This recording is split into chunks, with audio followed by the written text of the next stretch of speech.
Verna sports क्लबान tie ब्रेकरात Betal baati sporting क्लबाक 6 विरोधात 5 अशा गोल फरकांनी हारायलो.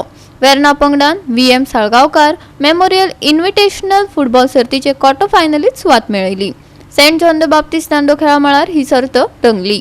Prime SCन Madgaon SCच्या जोडपालवांनी football सर्त घडोवन हाडली. दोनूय पंगडांनी कुशळटाय दाखयली. ही मॅच अटीतटीची जावन रावली. बेताळ भाटी पंगडान सुरवेक आघाडी मेळयली. 2 गोल फाटी आशिल्ल्या वेर्नान मागीर रिकव्हरी केली. वेर्नान केल्ल्या गोलाक लागून बेताळ भाटीच्या डिफेन्साचेर दबाव आयलो. निमाणे वेर्ना पंगडान बेताळ भाटी पंगडा आड टाय ब्रेकरात 6 विरोधात 5 अशा गोल फरकांनी जैत जोडले. पळयात रोमांचक धावपेच.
गोवा 365 खातीर संदीप तोयेकार, मनीषा जाधव आणि निखिल जल्मी.